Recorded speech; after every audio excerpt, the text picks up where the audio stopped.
Before I get to the video, you can see the scratch, which is entirely my fault, and just ignore this during the video.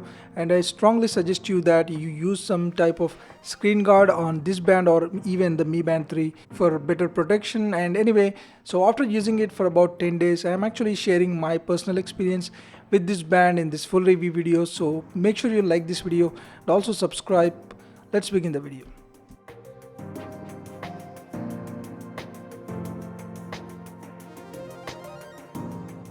So let's start off with this strap. A lot of people asked me actually if it is detachable or not, and as you can see, it is indeed detachable. But here you can see there is this black thing that you need to actually pluck it out and remove it. And once you remove it, make sure that you keep it safe so that you can again attach using this. And after that, all you have to do is just remove it just like this, and it is very easy to do it. And also we tend to overlook the band and the strap material, but the quality is very good here. It feels pretty gentle on the skin, and I would in fact rate this over other bands in the competition in terms of strap material.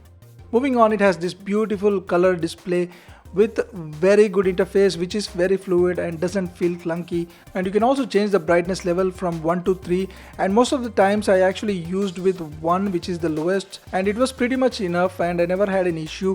But if you go outdoors, if you use the highest setting, then it gets brighter, and it is definitely manageable and visible even under direct sunlight, which is definitely impressive for a color display.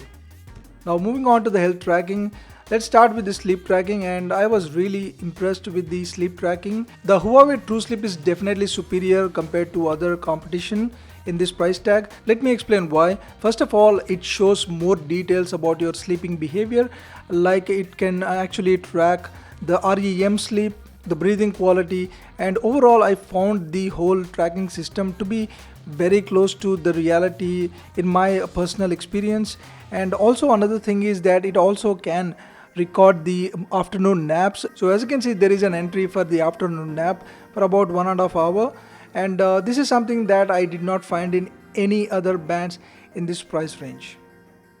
Even the heart rate sensor was also pretty much on par with the competition. Now I know that I did not really test it with sophisticated medical equipment, but comparing this with other bands in the similar price tag, it was pretty close. And also it has the continuous heart rate monitoring. A lot of you guys asked me what is the frequency of the monitoring, and I found that it is every 2 minutes.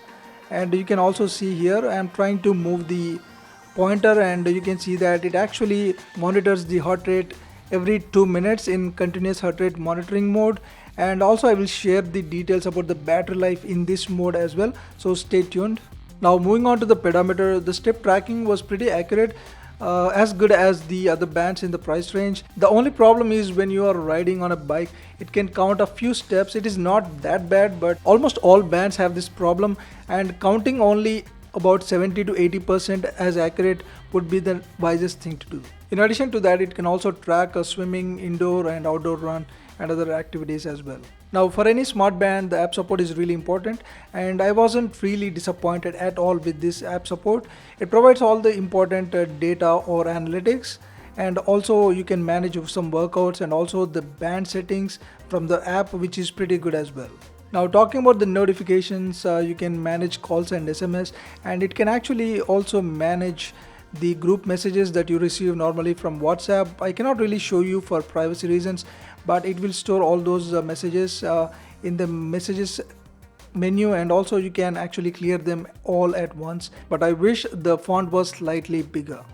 Now another thing is it only has 2 watch faces, which is a big downside. I wanted to really see more watch faces, so let's hope that they include in the software updates. Also it has all the nifty little tricks and features like the Find My Phone or the sedentary reminder or timer alarms. All of them make this a little nifty and handy accessory. However, I wish there was a music control option and also the camera control option, which could have been 2 killer features. Now the most important thing is the battery, and it took a lot of observation time and effort to do this battery analytics here. So on 27th I actually charged it to 100%, and at about 5 p.m. I started using with these settings. You can see the continuous heart rate sensor was off.